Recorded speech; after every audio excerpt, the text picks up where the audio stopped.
And in talking about what inspired me, I think my own personal journey as a domestic violence survivor really was the fears behind our mission at Muslims Against Abuse Center. I went through so much for so long and really didn't have places to go to where I felt a sense of community, where I felt like this was someone who understood my culture, who understood my religion, and is able to help me. I would go to places where they would either tell me, we're going to take your kids away because you're going through the situation, who would judge me because of what I was going through, who would label me as really horrible names just because I wanted help in getting out of a really horrible situation and having 4 young children who were all under 5 at the time. And so alhamdulillah, going through that really showed me the lack of services that there are for Muslim women when they're trying to overcome this hardship. And oftentimes I really didn't find any safe space at all. And I felt like, in a sense of, if I'm going through this, I'm sure there's so many other people going through it. And alhamdulillah that I had a connection with Allah subhanahu wa ta'ala, where I knew that my guidance and my help and my struggle will all be answered by Allah subhanahu wa ta'ala, so long as I continue to make dua that He gets me out of this horrible situation. And so after going through that and really crushing things that were barriers for me, alhamdulillah, I went on to graduate college. I went on to get my master's degree. I went on to get a really great education. I went on to do things that people told me I would never be able to do. And that was all by the help of Allah subhanahu wa ta'ala.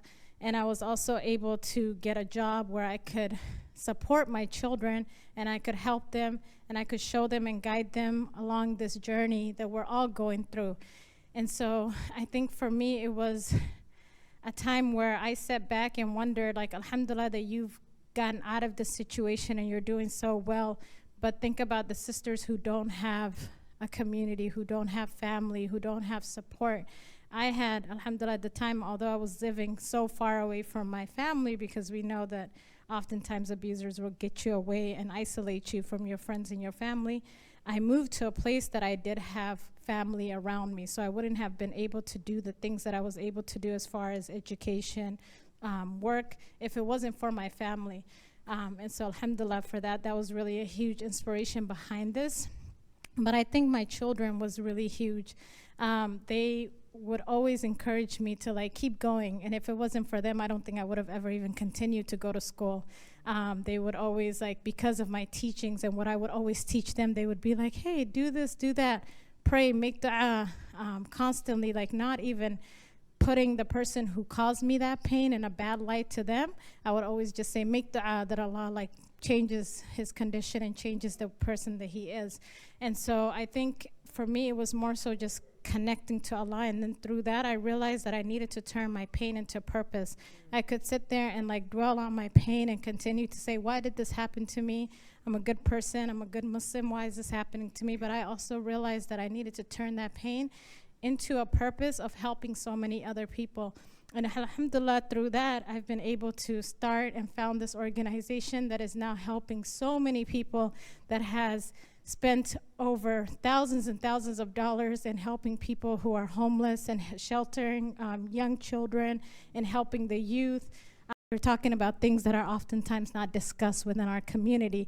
But I also want us to understand that through this organization, we have also helped so many people in their marriages understand and look at their life and say, wow, what I'm complaining about is nothing compared to what this sister is going through.